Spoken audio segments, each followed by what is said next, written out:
These are the first days of my life that I've ever woken up and Warren Buffett was not running Berkshire Hathaway. So there's a seat like us, Greg Abel's in that seat, technically. So that's one job I'm happy I don't have.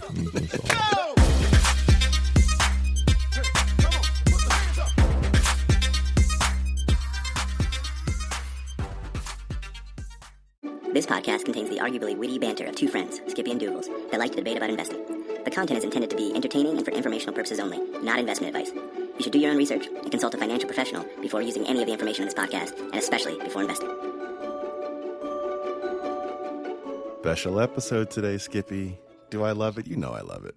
Dougals gets pretty weird at the beginning of the year. He rearranged his whole life around this. I did. He gets very, very excited, and I'm not sure if it's a good thing or not, but yeah, this is going to be fun. It's a phenomenal thing. Some people call it the best thing. I don't know who these people are, but they're smart people, and I love every one of them. Today, we've been teasing this for the last few weeks, and for those that have been around and stuck with us for a number of years, you know what we do. This is the point in the year where we look back and say, how did we do last year portfolio-wise, and what do things look like for the year to come? The annual portfolio review is only available. There's two membership tiers. One is to support the show. That's a few bucks a month, nothing crazy. And with that subscription, you get the show early, and you let us know that you appreciate all the research we do. And then there's the I Roll with Skippy and Dougals plan. It's the most premium tier. What can I say, Dougals? Most premium.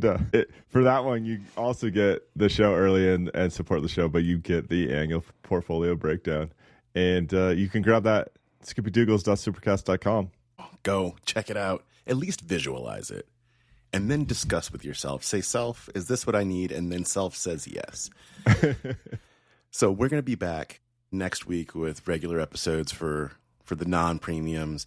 And today you're going to get some of the greatest hits that we've had from this prior year. But for premium subscribers that have the annual plan, let's get started. All right, I'm going to reach in. Can I reach in for the big kahuna of this week? Yeah. For me. Pershing Square. Now, we, unrelated to this, last week talked about Bill Ackman. We walked through the annual investor presentation of Pershing Square, highlighted some of the individual investments that Pershing's making. We talked about the historical performance. But now we're going to talk about Pershing for a different reason, because Bill Ackman has come out a couple times and he done said, I'm going to build the next Berkshire Hathaway using Howard Hughes. Small, tiny little history of Berkshire Hathaway. Back in the 1960s, Warren Buffett made an investment in a company called Berkshire Hathaway. It was a textile manufacturing business. It was pretty small, ended up being a bad investment for the operating company. But Warren Buffett then started using Berkshire Hathaway, the corporation, to buy other companies. That then became the Berkshire Hathaway that we know today as a holding company. Really fast history. So Pershing Square owns part of a company called Howard Hughes Corporation. Mm-hmm. Howard Hughes Corporation is owned by an organization called Howard Hughes Holding. Pershing is now looking to increase its stake in Howard Hughes to 48% of the total shares outstanding, and to make Howard Hughes Holding the next Berkshire Hathaway. That's the headline. So why are we talking about it right now? This week, there was an hour-long presentation that Bill Ackman walked through with investors on X/Twitter to talk through what this would look like. He talked through the organizational model. He talked through the fee structure. He talked through why Pershing is right to do this, what value they're going to add, talk through a whole bunch of stuff. And that's what I want to hit on. You want to go for a ride with me?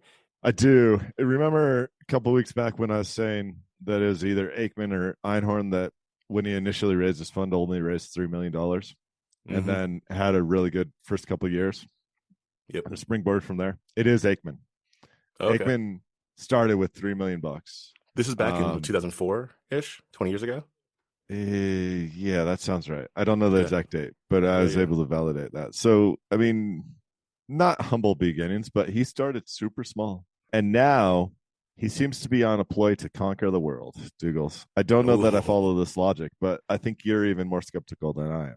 I have a lot of feelings. Skepticism is probably a good umbrella but Okay. I have a lot of feelings. What I want to do here before we even get to the feelings is I want to walk through some of the presentation so that people can get the context.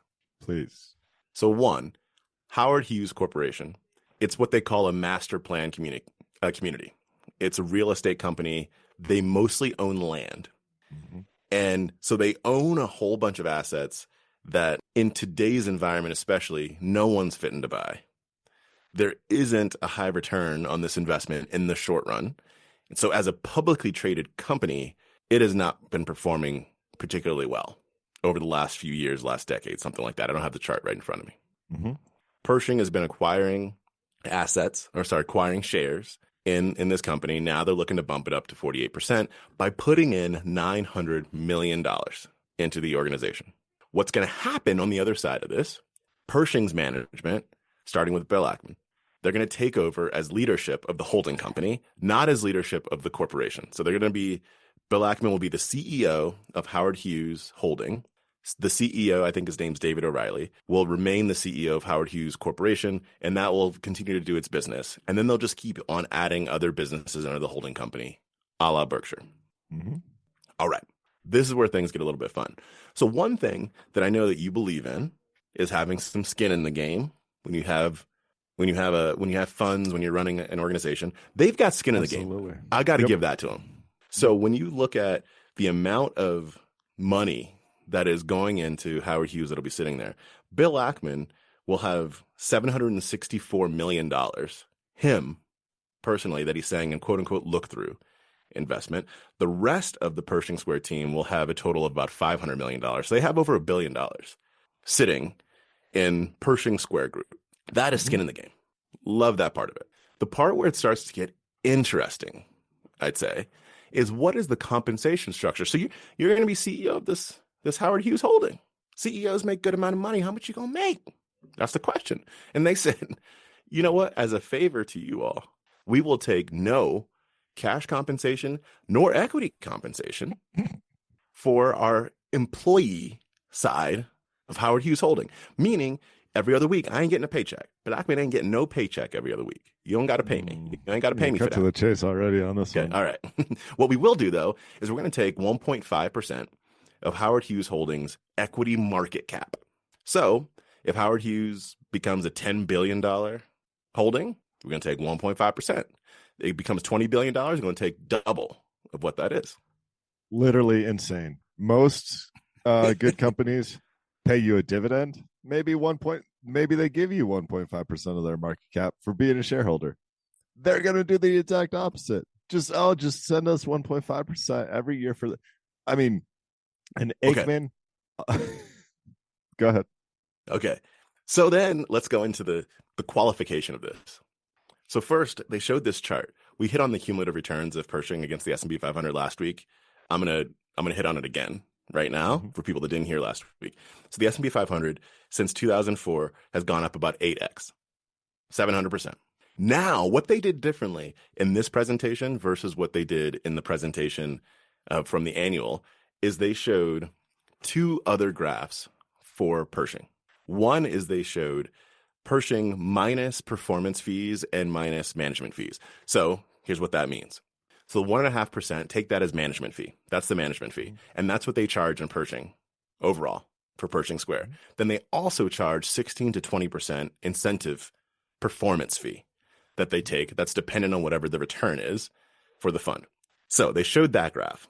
If you take out, so net of the 1.5% management fee and the 16 to 20%, Pershing is about 2,400% since 2004, which is about 25x versus the 8x of the S&P 500. If you go, look, even minus all our fees, we crushing it up in Cheche. Okay. Yep. Then they showed this other graph where they said, now imagine that if we just had taken out 1.5%, it's up 45x, about 4,500%. So the reason they showed this is because they went, even with the 1.5% out, we still would have crushed. We're that good. What this triggered for me, if I were an investor in the fund before, is I was like, whoa, hold on. You robbed me of all this? Yeah, like you're showing me, you've been showing me the capital that I have not been getting as an investor. That was my take. And I know that their take is, yeah, but you still made a whole lot of money. Like without us, you couldn't have done that. So I get that point. That's justification for the premium. I understand. And that is so sizable. The graph that I then want to see is now put the 1.5% back in. Like that's what they don't have that graph. Just to be clear, they don't have that graph in here. I have a strong take because you're doing what you do every week. You're just trying to poke my buttons and get me to yell about things. There are two people that I would sign up to pay ridiculous fees to in the history of my investing knowledge. Ed Thorpe and Jim Simmons. Those guys can have my money and basically charge me whatever fees they want. Everyone else should charge me a reasonable fee. Okay? Absolutely everyone else. Now, it's just excessive. It's one thing to say, listen, I'm Bill Ackman. My track record is great. I have this idea. I have a following. I am worth $100 million a year. It's one thing to say that. 1.5% is just excessive. It's not even necessary. It feels really greedy. It's necessary. It's necessary. Here's why it's necessary, because they explain that. They explain why it's necessary. Please. Yeah. Enlighten. So they had a part of the presentation where they raised the question of Berkshire doesn't do this. Why would we, if we're calling ourselves Berkshire, the next Berkshire, why would we do this? Berkshire doesn't do it. And what they said is it's a different version of the facts that you just stated. They said you couldn't afford to pay us market rate. Berkshire Hathaway, they said Warren Buffett doesn't take a lot of money in salary. They said if you go look at Greg Abel, he takes a market rate of salary. He takes $10-20 million a year. I don't know exactly what it is, but they stated something like that. He gets paid that. That's his cash comp.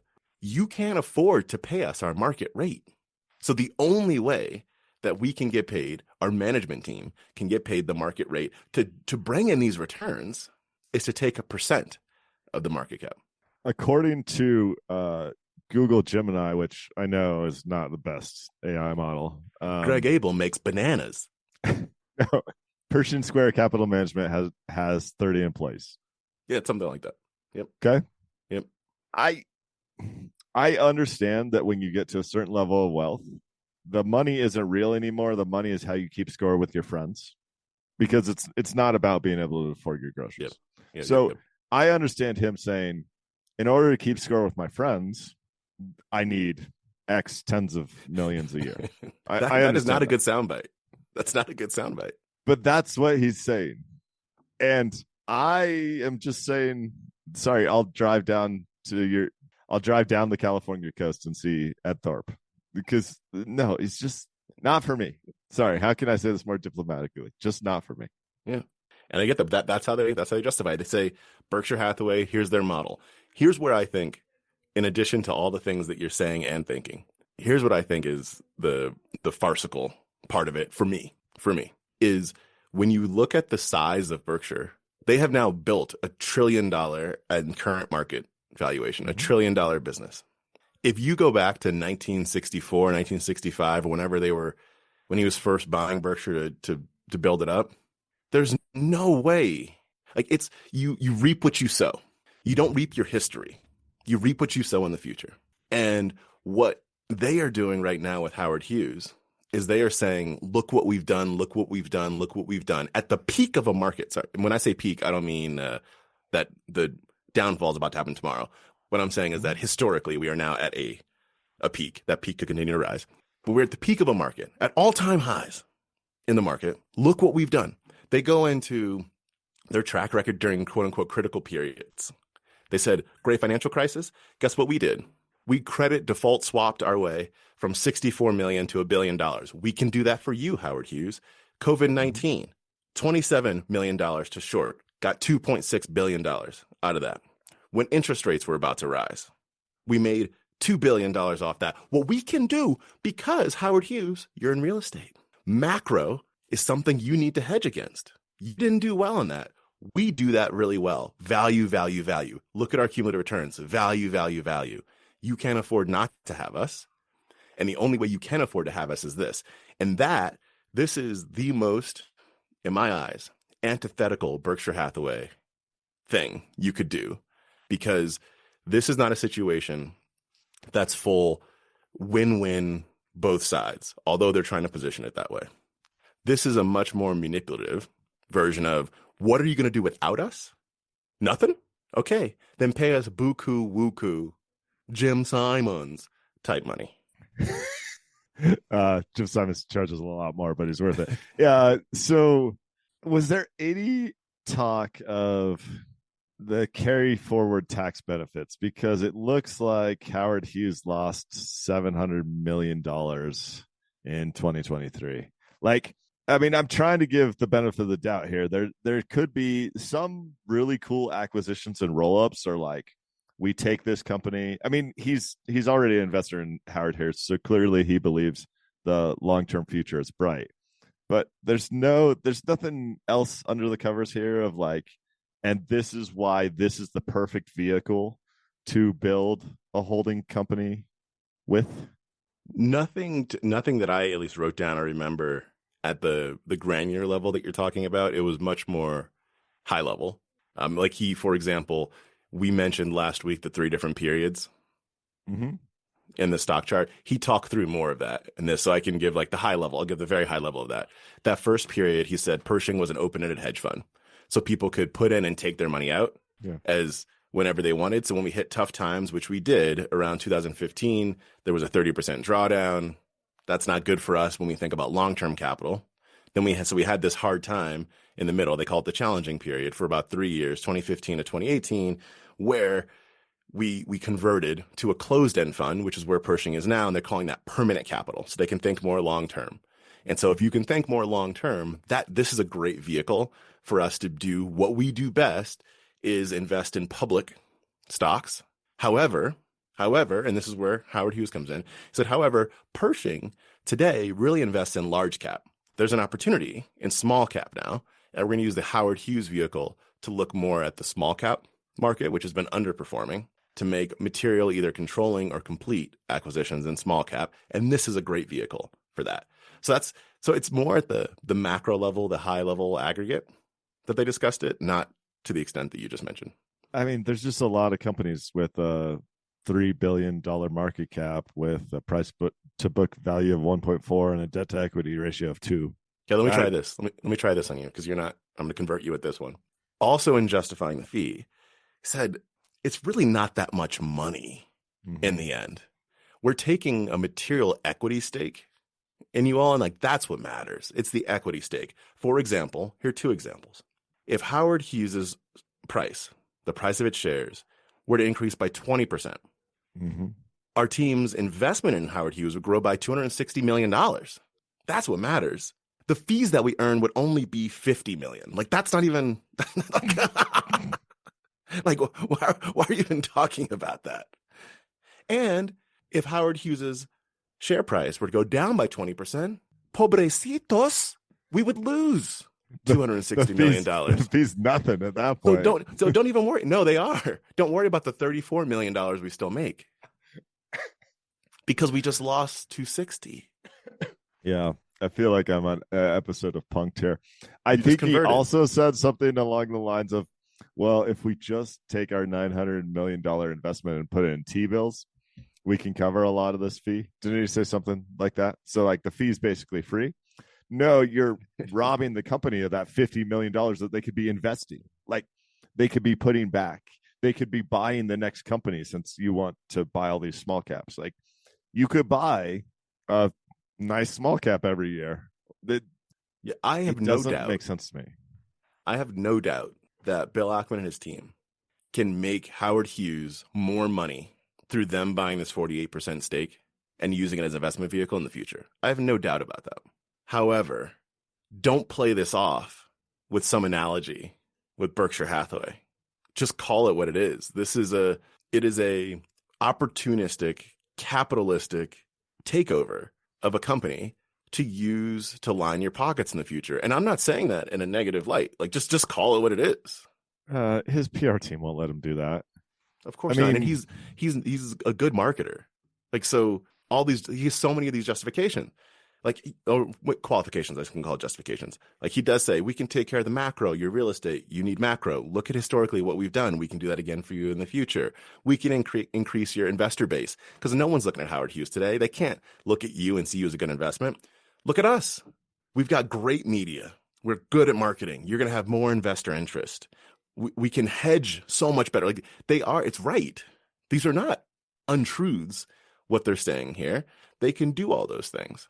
I go back to that cumulative return chart and say, can you fill those gaps? I don't like these gaps that you're showing me with these fees. If you want to talk about permanent capital, I want my capital to be permanently in the stocks that you buy, not permanently in your pocket.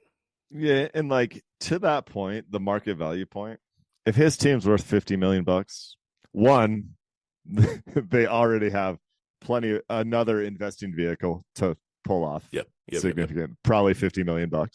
So really, they're just making a new investment. Like they bought a ton of Nike 3 weeks ago. They didn't say now we need another $50 million. They're just adding to an investment they already have. So, but anyway, if that's the point, if my team is worth $50 million, then that should be a new expense item on Hughes Holdings or whatever it's called. They should get $50 million a year.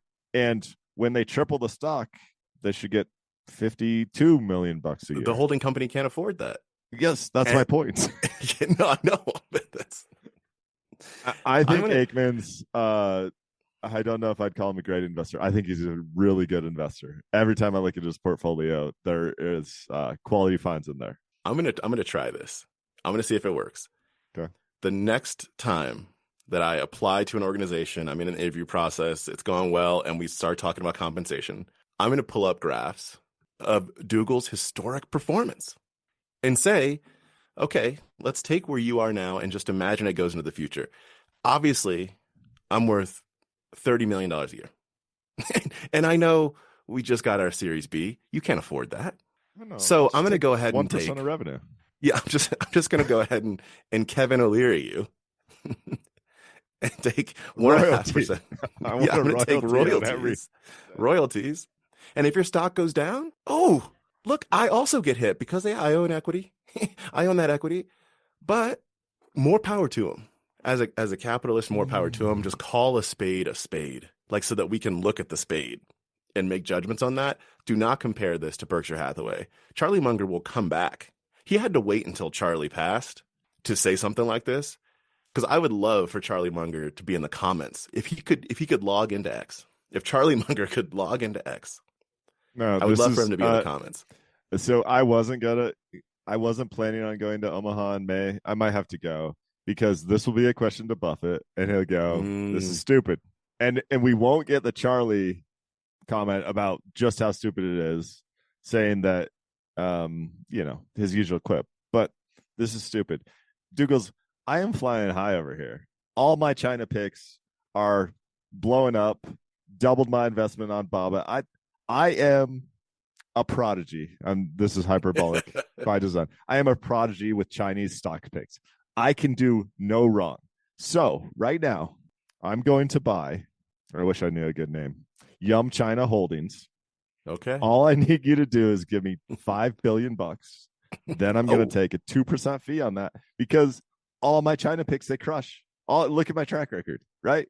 I always double my China picks. Every single time I've ever held a China stock, it has doubled. Meanwhile, where's my $1 billion? If someone wants to start an anti-Dougal's China ETF, it would make so much bank. It's just when we've discussed these China picks in like off pod, and we've done a little bit on pod, but off pod a lot in the past. And I just got to the point where I was like, I see Yum China looks so like, how could you not invest in this? Pinduoduo, like there are so many. It's like it just looks so good, but I can't because I have beaten myself with China so much. I'm like the antithesis of everything you just stated when it comes to China. I can only time poorly in China. It just, I don't know if you planted this just to get me fired up or not. He's a great investor. He doesn't need an additional $50 million. He just doesn't need it. And It doesn't. there's no real value. No. Yes, 'Cause I know what his the thing- presentation says for value add. There's no real value add here. No, He's no, okay, already a huge investor in Howard Hughes Corporation. You think he wants it to fail? Like, you think he's doing less good for that company? What would be awesome here, in my view, is if all this was still happening and they just didn't take the fee. Like, you just say, look at what we've done. We can bring all this to you all. We're taking over a relatively small company, and we're going to build the legacy of Pershing off of this and build the next Berkshire Hathaway. Mm-hmm. And our incentives are completely aligned. Because we own 48% of the equity. Exactly. So like if we 10x this over the next, I don't know, whatever, couple decades, whatever it ends up being, then our $1.5 billion or whatever it is goes to $15 billion. Yeah, let's do that together. We're the right resource to do that. Our team of 30 people is great. I'm going to buy your car and say, I'm going to drive your car to New York, and I'm going to siphon 2% of the gas out every few miles, and hopefully we make it there. But look where I've driven in the past. You did this to me on purpose. This whole show was just trying to get me mad. President Trump goes to the Rose Garden to announce what? Big beautiful tariffs? I don't even know what they were called. Dougal's is live on the scene, consuming every word. Every word. And it made here's what I did. I snuggled up. I had my little blanket on me. I had to get as comfortable as possible so I could watch this in the comfort. Have you ever watched Dog Whisperer? No. He always says, Caesar, you got to get the dog to balance. Get the dog to where they're balanced so you can rehabilitate the dog. So I got myself to balance. I snuggled up, had myself a nice cup of tea. I was like, I'm watch this. What are the snacks? So tea, popcorn. Crumpets. I went straight back to the UK, baby. Tea and crumpets. All right. At this point, Dougal's says there's an incredible overview of economic history right now happening. That's right. Texts me. I'm concerned that he has time to even consume the event, but he does. And pretty soon, disbelief starts to hit the text chain. So, one, there might be some confusion about if China is Taiwan and if Taiwan is China.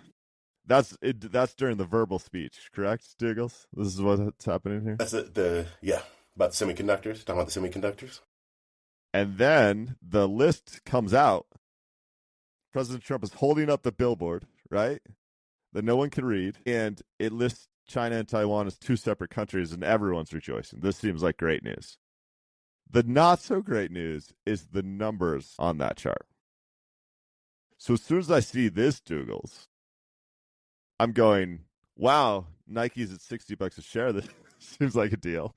Nike went all the way down $50 a share. And we're going to talk about the economic turmoil of most indices in the U.S. going down 10% in 3 days. But that comes later. So we're still digesting things on Wednesday night. And why'd you skip the detail of TSMC? Why'd you skip the detail of that? It's important detail. Go for it. Yeah. So we have to believe in the president. I'm going to go with what Dave Chappelle said. When Dave Chappelle was on SNL and he said, Mr. President, we're counting on you. That's it. We believe in you. We have to. We're counting on you. So I'm sitting here watching my guy with my tea and crumpets. I'm watching this. And he says that TSMC, which everyone knows is the largest semiconductor factory, creator, company. Largest, most advanced, critically important for security. All the things. They're based in Taiwan. He says they're investing $200 billion in the U.S. because they don't want to pay the 34% tariff that we're putting on China. There are so many things wrong with this. And I'm paraphrasing a little bit, but that's what he said. Go back, watch it. Mm-hmm. You know what I'm saying? Mm-hmm. One of the things that's wrong with this is that because they are the entity that would be exporting to us, they're not paying a thing. We would be paying. Our companies would be paying. The second thing that's wrong with this is they are not based in China. No, 0%. Like 0% based in China. Well, in addition to this, the chaotic rollout, I mean, and I more want to talk about the economics and poor math. That's really where I want to focus today. I know but you do. We already put a 20% tariff on China.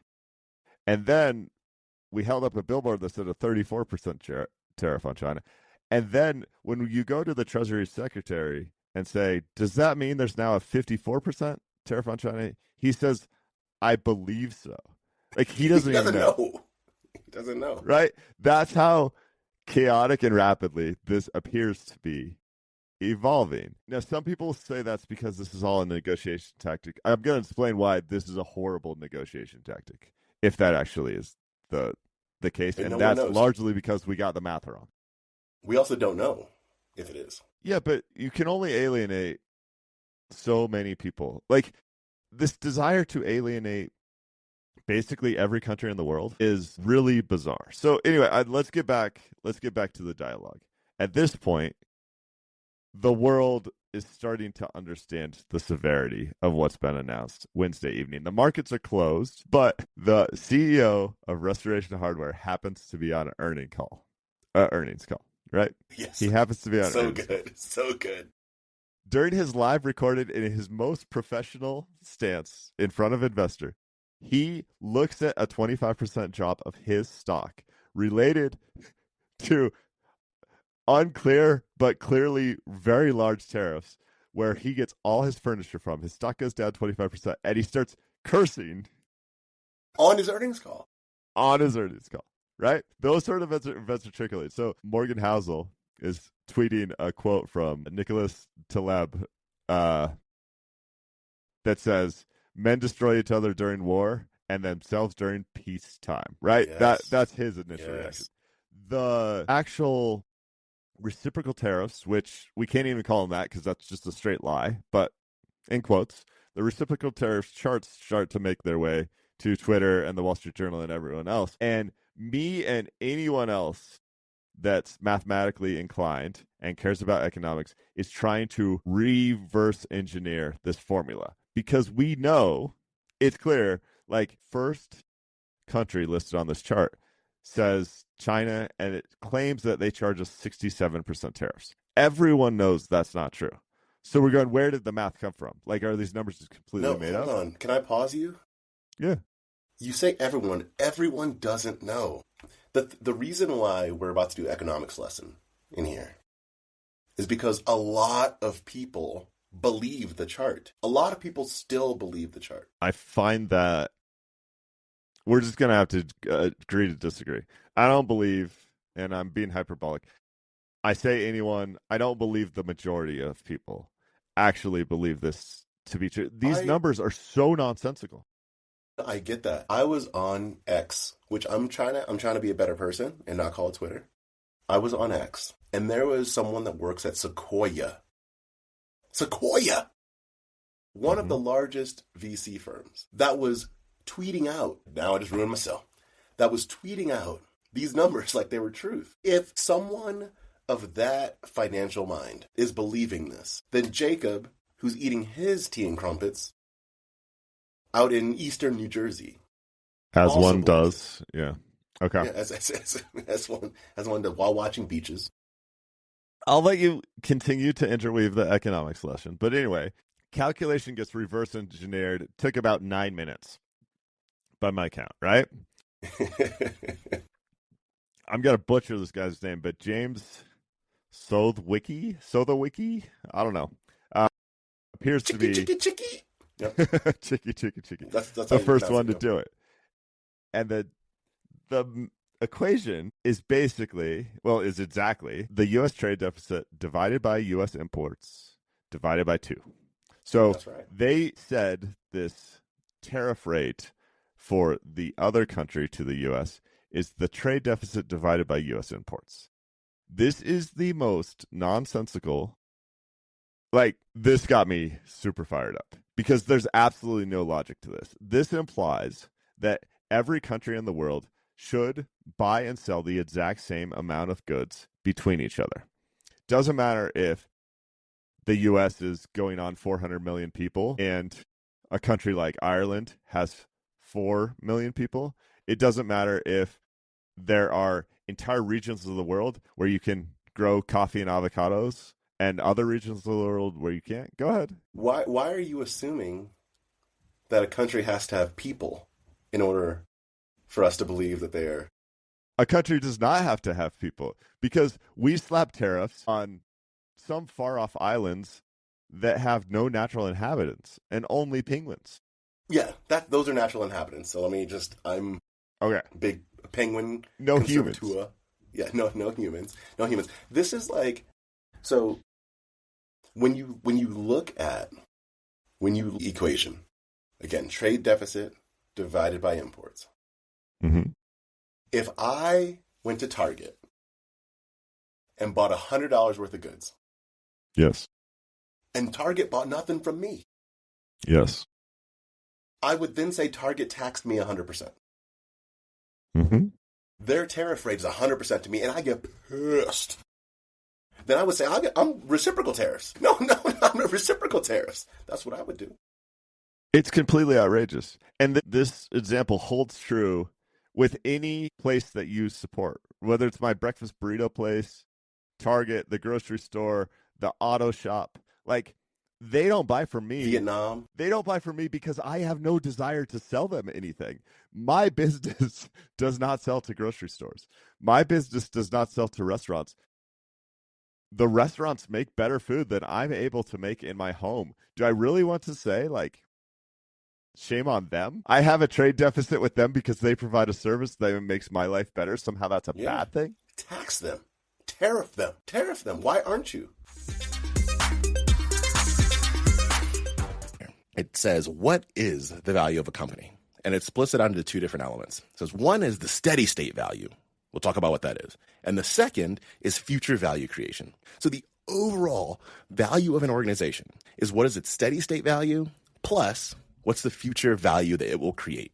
That's it. I love how simple that is. Yeah, this is an incredibly helpful framework, though. And to be honest, there's a reason we're back in the archives talking about a paper that's nearly 10 years old, because no one really talks about it this way. But it's true, first of all, and helpful. And so I just have to jump straight to this example. We go in the Wayback Machine, and he's talking end of 2013 prices, right? Yeah, which is not Wayback Machine for him, because this is in 2014.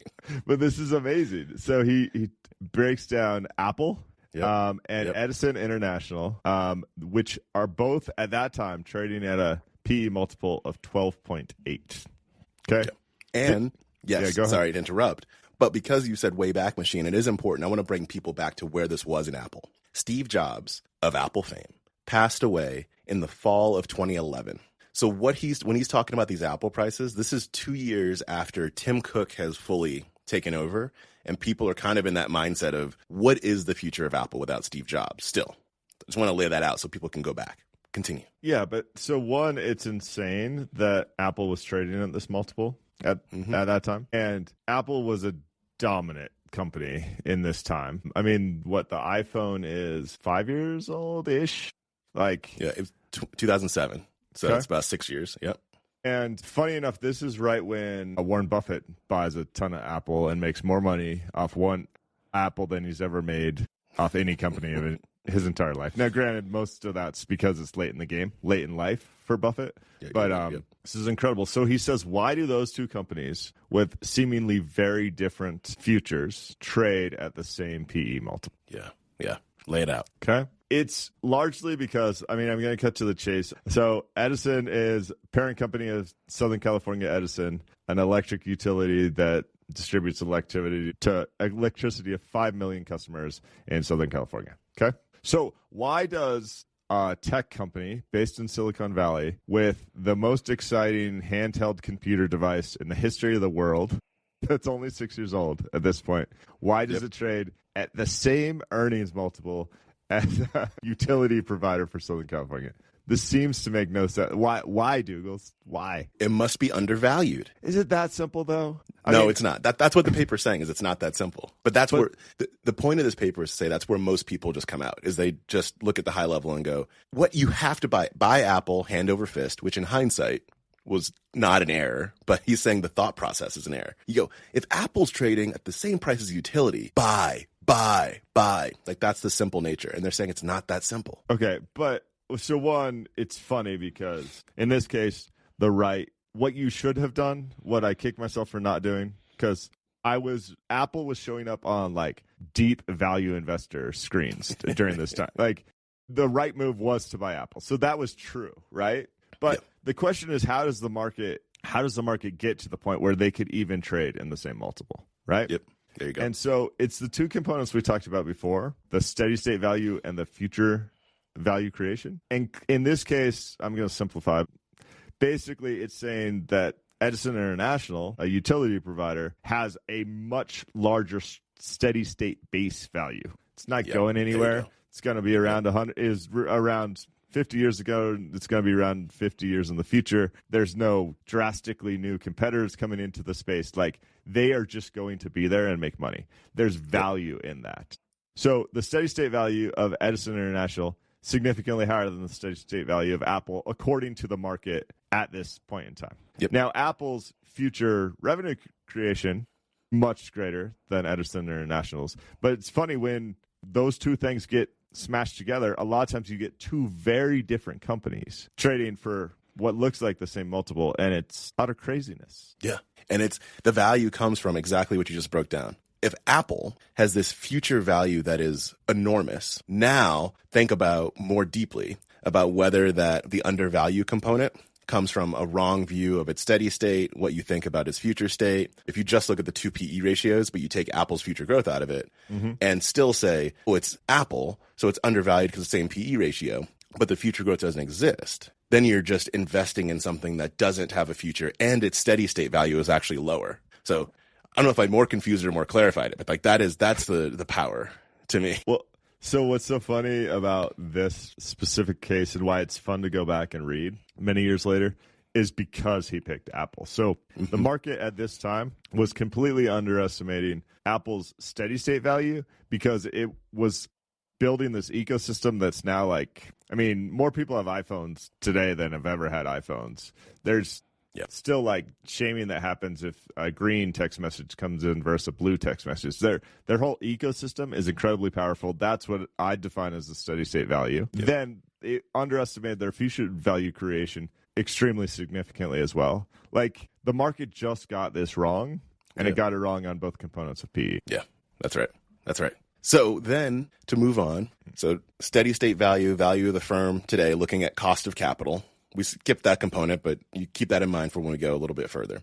The second component, future value, it says is made up of three different drivers. The first is the spread between the return on incremental invested capital and the cost of capital. So what that means is when you're thinking about investments in the future, if you have a positive ROI or positive return on investment that's above your cost of capital, then great. That's one driver. The second driver is the magnitude of the investment. So you get a return, then you get how much are you investing. Then the third is how long a company can find investments at a positive spread. If you look at those first two, is there a positive ROI above cost of capital and what's the magnitude? Those drive your growth rate. And the third drives your sustainable competitive advantage. So if you're growing fast and you can keep finding things with positive ROI that's above your cost of capital, then your future value will be much higher. That's how he broke down the second component. I mean, this is classic Michael Mauboussin. There's always a bunch of equations and a very analytical breakdown of like the core components of what's driving the numbers behind the scenes, which is sometimes incredibly helpful and sometimes, I don't know, kind of gets caught in the weeds for me. I still find it fascinating. Yeah, I find it fascinating too. And we can move down to keep cost of capital in mind, people, because then he goes to this place where he says, always get the name wrong. So I'm just going to say there's an NYU finance professor who is very famous in the world of valuation.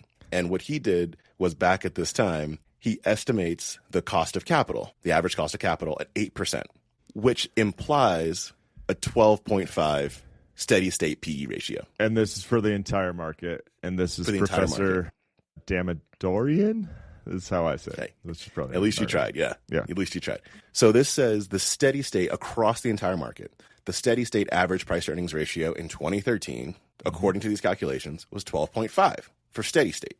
And they looked at this across time going back to the early 1960s and said if you look at all the things that go into cost of capital, interest rates, inflation, there's so much that goes into that, and we estimate that across the years, what was the steady state PE ratio across those times? And you go from at the beginning, you're looking at about 20, it then dips down to about 5 in the 1980s, early 1980s, and then in 2013 comes back up to about 12.5. And the reason he states this graph is important is because when taking a simplistic view at PE, you could say this company's PE today is 10, and 20 years ago, the PE ratio was 15.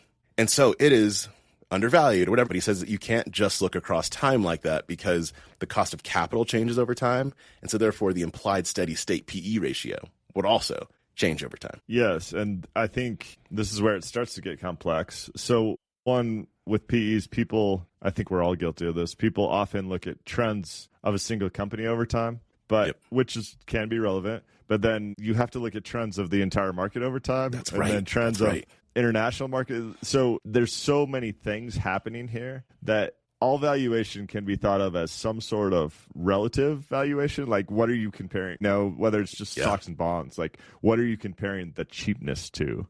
And if bonds pay 1% or if bonds pay 15%, the value of your stock changes drastically. That's right. Because the stock is more risky than the bonds. That's right. That's exactly right. That's exactly right. So yeah, the math is complex. The concept, as you just described, is what's most powerful, I think, here.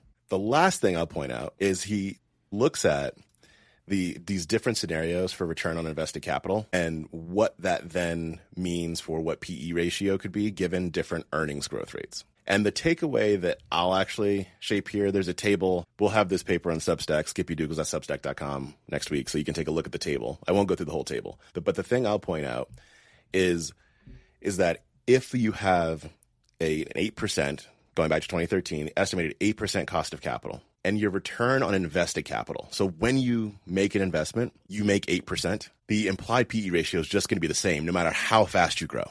And that's because your investments, the return that you're making on your investments is the same as it costs to make them, basically. So you're not creating any additional value, although it might sound good on paper. Like, I'm growing 50% earnings every year, but if it costs you 8% of your cost of capital to invest and you're only returning 8% on them, you're just growing zero incremental value at a faster rate. I think that that's an interesting point. And anything that's below the cost of capital is just value destroying. You're in Cathie Wood territory. I'm going to hammer on that point. This is a slight detour that I hope doesn't take away. For some people, their cost of capital is more than 8% and significantly more. And a lot of companies get caught in spending significant amounts of money to grow revenue, and that the new incremental revenue is actually value destroying. Yep, that's right. That's right. And so we've talked about a lot on the show my concerns with unprofitable companies never flipping to profitability. And some of these more startup IPO type businesses just have never done anything but lose money. And in most cases, I expect them to continue to lose money. It's really tough to flip that switch. The interesting point for me, I mean, this is such a fascinating analysis. An interesting point for me is the other side, like the right side of the chart, where your return on invested capital is like 24%. For some companies these days, whether it's a NVIDIA or a S&P Global Intelligence or a MSCI or these really asset-light businesses, have ROEs in the 30s and growth rates in the 20s to 40s, right? It like breaks this chart. And the reason I went back to this paper is because I've seen like stodgy, deep value investors buy what seem like really expensive names, buy companies with PEs like in the 20s or 30s. Well, this is exactly what's happening. So Microsoft's a great example. I don't have those numbers, but Microsoft's return on invested capital is in the 30s. Their growth rates lately have been in the 20s or 30s, right? this math says the appropriate PE for a company like that is in the 30s, which is, it breaks my brain. Like, it doesn't seem reasonable, especially when you're talking a company that's worth trillions of dollars. It doesn't seem like it should be able to continue to grow at that rate. Yep. But the thing I liked about this, the reason I sent it your way is because here's the math, and it's a tough paper to get through, but this is how you justify. And just think about that for a second. Think about a company I'd typically buy, like a boring cement manufacturer or materials provider. Like some incredibly boring company trading at a PE of 6. Seems like a great deal until you realize that their return on invested capital is tiny. Their growth rates are non-existent. Of course, that's a worse investment. It's just hard to have your brain in both of those camps at the same time, because cheap stuff does underperform, and it consistently underperforms, and it's a great way to make solid investing returns. But the world of 2025 is so different from the world of 1935, when these numbers here, you couldn't have return on invested capital rates in the 30s or 50s because you did not have the technology to support that turnaround. And I think, I know this is long-winded, I think the other reason I'm going back to a paper like this is because theoretically, probably not in this cycle, but at some point with artificial intelligence, you might be able to significantly expand return on invested capitals for at least a short period of time. Like, I don't know how long that lasts. I don't know if it's a true competitive advantage. Okay. And with that, I'm going to go into the last point here that ties to that component. And then I want to talk about a thought I have around regular life and where this fits in. The paper says academic research shows that the stocks of those companies that grow their assets the most rapidly, a proxy for substantial investment, tend to generate lower return for shareholders. I'm going to say it one more again. Stocks of those companies that grow their assets the most rapidly tend to generate lower returns for shareholders. Why is that, this says? The idea is that those companies that invest the most deplete the value-creating investment opportunities and dip into the investments that are value-neutral or value-destroying. This ties into what you were just saying, because, the third point around the future value creation is how long a company can find investments at a positive spread. That's the sustainable competitive advantage. So what this is saying is that when you continue to grow assets so quickly, you might start off in that camp. You might start off in the camp where we're growing quickly, we have positive return on invested capital, crush it. PE 70, 80, 90, 5 billion PE ratio. But then you have to sustain that growth, like mentally, the humans, the board, sustain that growth. And if you have this list of investments that you can make, you start depleting the ones that are the highest ROIC first, return on invested capital. And eventually the idea... You would hope, if the management team knows what they're doing. But even in that case, what this is saying is you start going down that list, and eventually you have to put dollars into something, this is saying. And you start putting dollars and growing the things that are either value neutral or value destroying. So your 70-80 PE ratio now swiftly drops down. Because math on paper, right, swiftly drops down because now you don't have that positive spread, as high of that positive spread anymore. That's the theory. And so going to what you were saying, having a sustainable competitive advantage today and doing that, it's saying like what you have to do as a company is to avoid in the future growing so quickly, but doing it through some of the things that are more value destroying or value neutral. A valuable concept. But I mean, and this is where I go back to saying some of this breaks my brain in today's environment, because Microsoft's numbers look great, but Microsoft's now supposed to grow 20% a year for the next 5 years on a $3 trillion base. Like, that doesn't add up. Yeah. And so to pay 30 PE assumes that, one, they have great investments available with positive ROICs and that they can grow at 20% a year for the next 5 years. And I go, this looks like an incredible company. I don't think both those things can be true for the next 5 years. And both of those are important in the conversation. I love that you just said that, because it is, one, independent of what they're investing in, you have to grow that quickly for that long. Like, that's hard by itself. And the investments that you're making have to be as positive, have to have as positive a spread between the cost of making those investments and the return that you get as they do today. And that's where the brain really starts to get broken. Yeah, and then that all ties back to the CapEx conversation that Microsoft and Meta and everyone, they're building data centers, buying power plants, et cetera, et cetera. It's become like mining oil in the artificial intelligence world. They have CapEx expenditures that are many, many times what they have been historically. And they all seem to think that that's going to continue forever. I think it changes the business model. Anyway, I'll continue to talk about Microsoft because they're easy. Microsoft's an incredible company with incredible financial numbers right now. I still cannot get comfortable to pay up for the multiple that it's currently trading at. I just can't. Absolutely. And this is why, was it like a year ago? I can't remember when, but on an episode when we talked about all the CapEx, we discussed my juice is worth your squeeze, because all the investments going into these companies, just like when people were putting a fiber optic cable beneath the U.S., 25, 30 years ago, like making all this investment for the internet, what was about to blow up. But cool, you make the investment. I'm going to build my company off of your investment. We'll see what happens, but that's interesting. Okay, here's the life thing. I have this concept that I talk about a lot that's return on energy. And this made me think about it because there's an amount of energy that you end up putting into projects or at work, into your job, whatever it is. And looking at the unit of return that you get for every unit of energy that you put in, I think is like important. Because people naturally, to look good or to feel good or whatever it is, naturally like to be busy or like to feel busy or look busy. And that energy is energy you're putting out. Think about that as your cost of capital in your life, the energy you're putting out. And if the things that you are doing don't return more than your cost of your personal cost of capital, I mean this from like an energy perspective, you're going to burn out. Like that just made me think about burnout.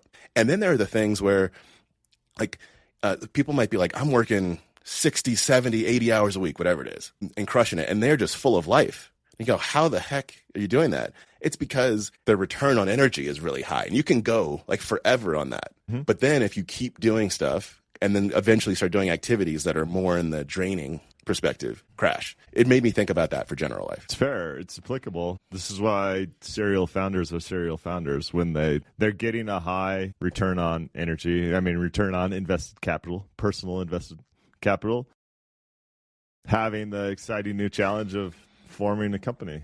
I think it's funny that you make that parallel because it's a good exercise. I didn't immediately see that from this nerdy finance paper.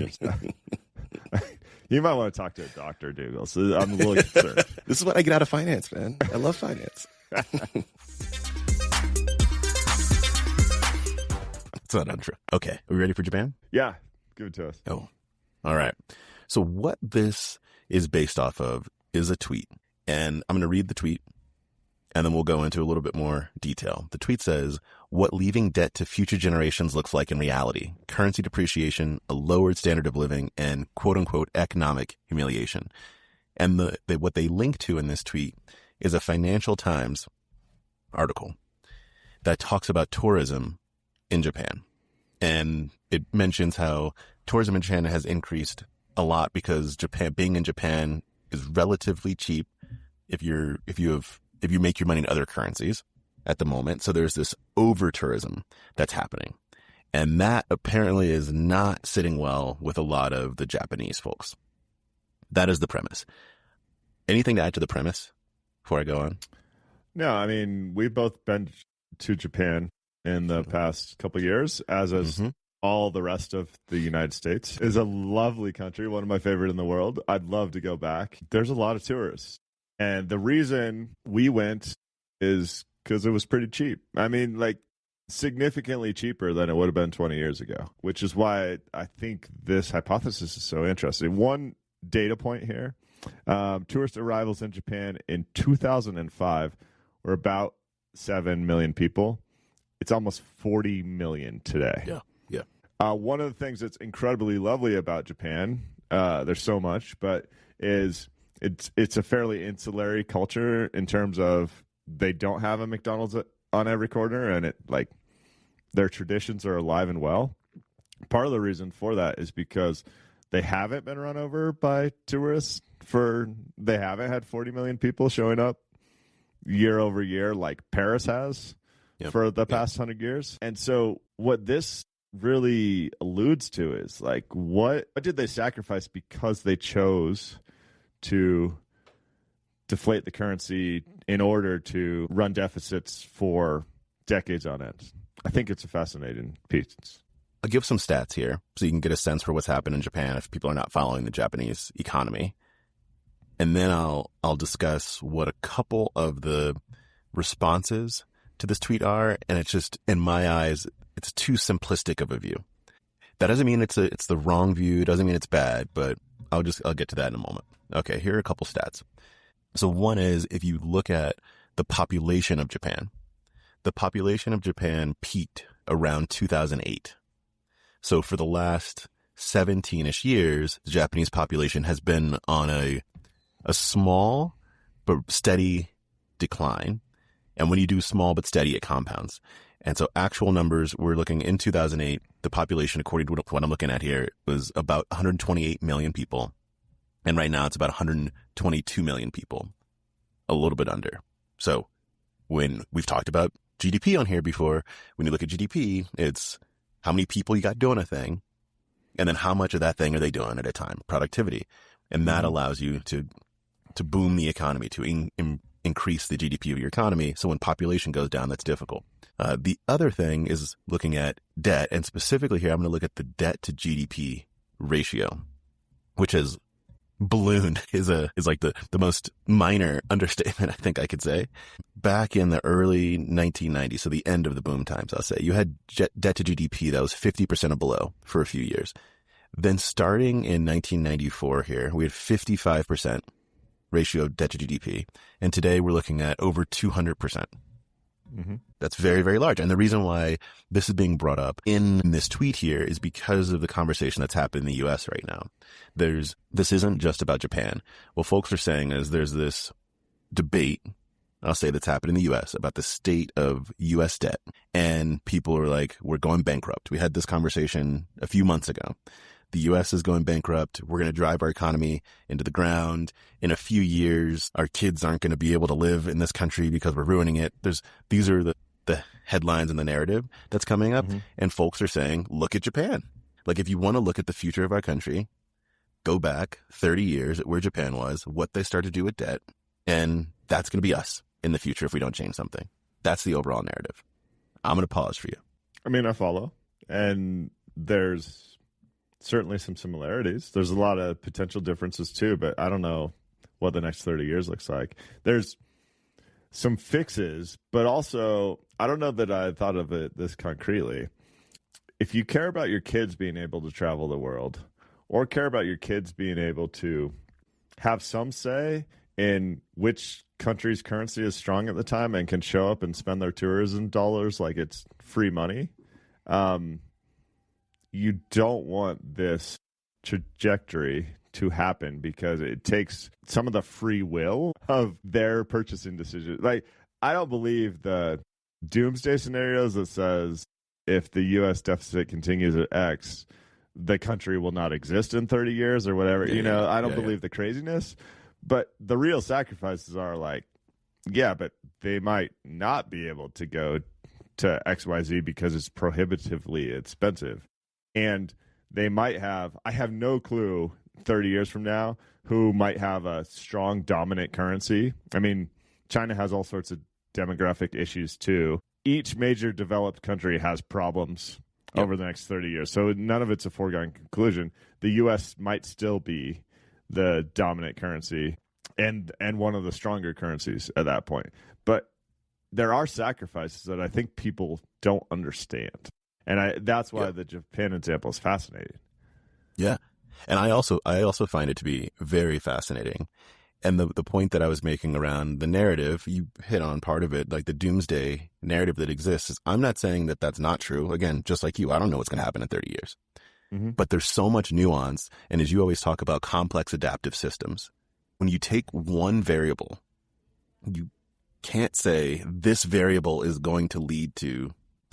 whatever you want to say next. That's way too simple. The reason I brought up the population piece is just to put another variable out there, because that's important. Yeah. If the Japanese population had been going wild, we'd also be looking at a different scenario right now. I don't know what that scenario would be, but it would be different. I can tell you that much. Mm-hmm. Is when an MMT, modern monetary theory, was brought up here as well, and they're like, this is why MMT is wrong. Was was one of the things that was stated in the Twitter piece. And I go, well, I'm not going to fully support MMT, and we'll give a little background on that in a second. I'm not going to fully support MMT, but also not going to completely throw it out, because you have to, again, look at the different aspects of what MMT says, what it doesn't say. And I'm going to give a high level. We talked about it as well a few months ago, which I'm not sure which episode that was, but we can put it in the show notes. The high level of MMT, at least as it pertains to this, is that if you have a country that prints its own currency, like the US does, like Japan does, like England does, you're the currency issuer, that just looking at something like debt alone, just looking at something like the deficit alone doesn't tell you enough, because you can't go bankrupt because you can print your own currency. Like, you can always pay off whatever you need to do. And that doesn't, what people, I think, take from that sometimes when you look at that narrative and go, okay, so you can just have as much as debt. MMT people just say, have as much debt as you want. And like, it doesn't go that far. It says there are things to worry about, but it's the outputs, not the inputs, that matter. So like, inflation's a big thing to look at. And inflation, the simple definition we always give on here, is it's too much money chasing too few goods. So MMT also says, if you're going to put a bunch of money in the system, if that's going to be too much money, you have to take it out somehow. That could be taxes. Like, you just need some way for the money to come out before it hits the inflationary point, but you still have to watch inflation. There's an interesting book there called The Deficit Myth, Modern Monetary Theory and the Birth of the People's Economy, that's not perfect, but provides a more provocative view of printing money is okay. So I just wanted to mention that. And the thing that I believe were the things, maybe I'll even say, that I think are that are missing in this argument is there's so many cakes that we want to have and eat right now. And we have to think about how all these things interact with each other. And when I say we, I don't mean every individual in the country, but I do mean the way we're positioned in the government. So I'm not trying to make this political. It's just like the way that what we look after. So, for example, we're discussing debt. We're discussing the deficit. We're discussing tariffs. We're discussing blocking a lot of immigration. Like, all these things impact one another. We are probably not going to increase taxes for those that have the most money and the most spending power right now. And so you have to look at how all these things kind of impact each other to then say we could be Japan in a whole bunch of years. Like, it's just not that simple. You mentioned how complex it is. It's also very simple. Hard work and delayed gratification lead to increased optionality down the road. There's a lot of ways that the government financial situation does not match your household's financial situation. But one thing that is true is hard work and delayed gratification lead to more options down the road. If we take shortcuts for the next 40 years, there will be less great options for that generation. That doesn't mean doom and gloom. That doesn't mean they can't have a happy life. It doesn't mean any of those things. It might mean that the currency falls like Japan's, loses 45% of its value against the world reserve currency in a 10 to 15 year period. Could easily mean that. It can be pretty simple. Hard work and delayed gratification means holistically for the government's monetary policy is you spend about what you bring in, right? Yeah. That's pretty simple. We're not doing that. And when you go over what you bring in, have effective ways of spending. Just understand what you're spending it on and have that support the future. Have that support the delayed gratification. Look at what your country might need in 10, 20 years and start to invest in what that would be. But again, I think to your point, it's everything in moderation. It's probably accepted sometimes, but I do think that that's right. And in the way that this also impacts the day-to-day for individuals is to one of the reasons why I think it is hard for folks is that you take something like, and this is going to be a broad swath, but you take something like immigration. And if we say like day-to-day, where that's being felt is I am having a hard time, not being Dougals, but as everyday American person, having a hard time finding a job, keeping my job, getting the wage that I want. And so I would like to have less competition for that job, especially coming from outside the country. That's how it impacts the average American. And then if you look at the system as a whole, you say more people in the country able to produce more goods, then there's a lot of factors, but could have an impact on inflation because, again, inflation's too much money chasing too few goods. So if we are not able to produce as much in the country, then inflation becomes more likely. Then you add on something like tariffs that become more inflationary, and these things just start to impact each other.